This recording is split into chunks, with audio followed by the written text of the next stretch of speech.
From its sacred origins from the Western Ghats to its timeless tales woven into Kerala's soul, Bharatapuzha stands as more than a river. She's a memory, a movement, and a symbol.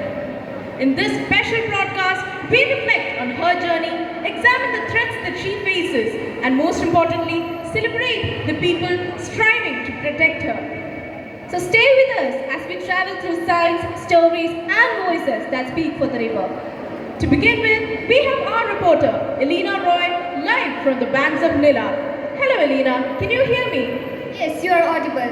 What is the current situation of the Bharatapuzha? Behind me is what was once a thriving gurgling river, now reduced into dry birds and polluted streams within days.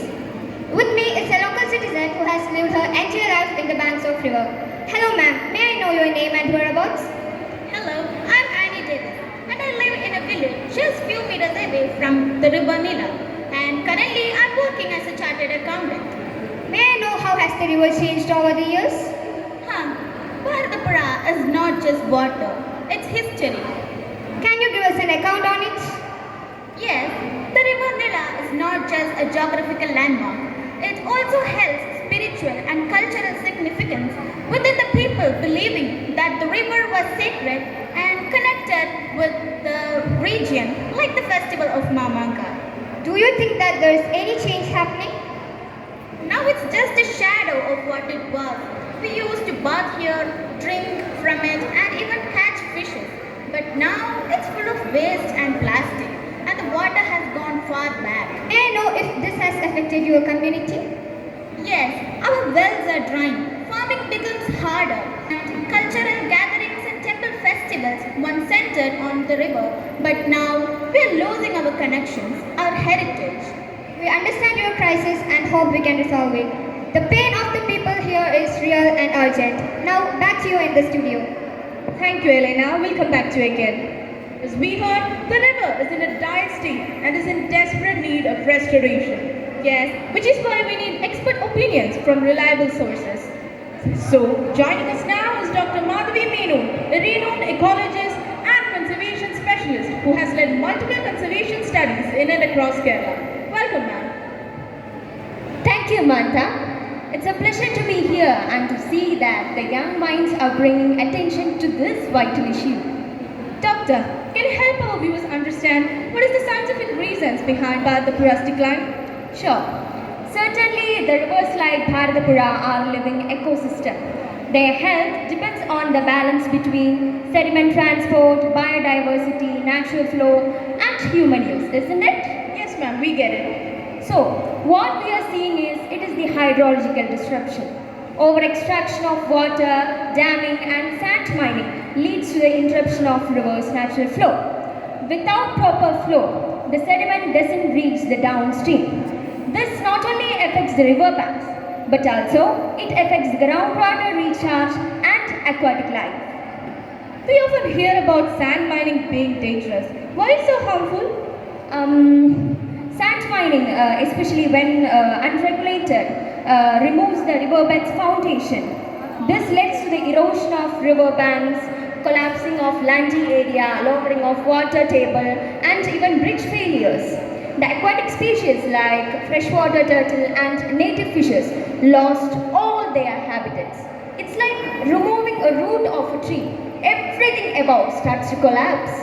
I see, doctor. So what can we do as students or as citizens to help restore the Bharatapuzha? Great question, by the way. So, start small but think big. Organize cleanup campaigns, raise awareness against the river-friendly practices, plant trees on the shores of riverbanks, and demand policy action.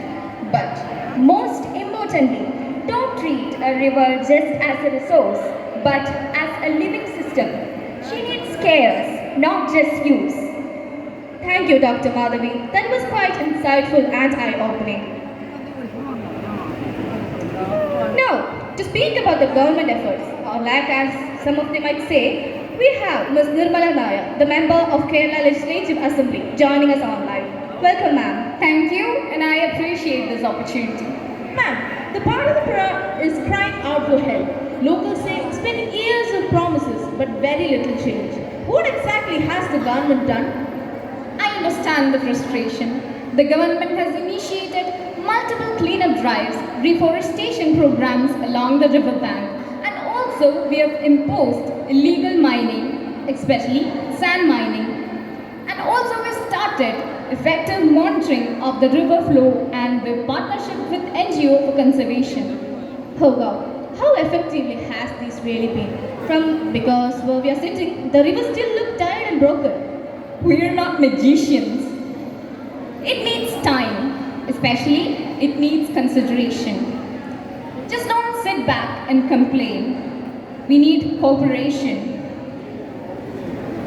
Fair, but it's hard to roll up our sleeves when the system barely ever listens. School children protest, activists camping, and yet approvals for mining still continue. Are we supposed to clean up the mess while the policy remains paper?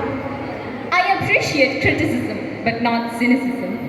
If the youth needs change, just don't sit back and complain. Let them step up to the arena. Let them join the policy councils. Let them push for further enforcement. I will support that. But remember, activism without patience is just noise. And rivers do not need noise. Speaking like a politician, but at least one who showed up. Thank you so much for joining us, Ms. Nirmala Nair. Let's stop talking and put our words into actions. Thank you.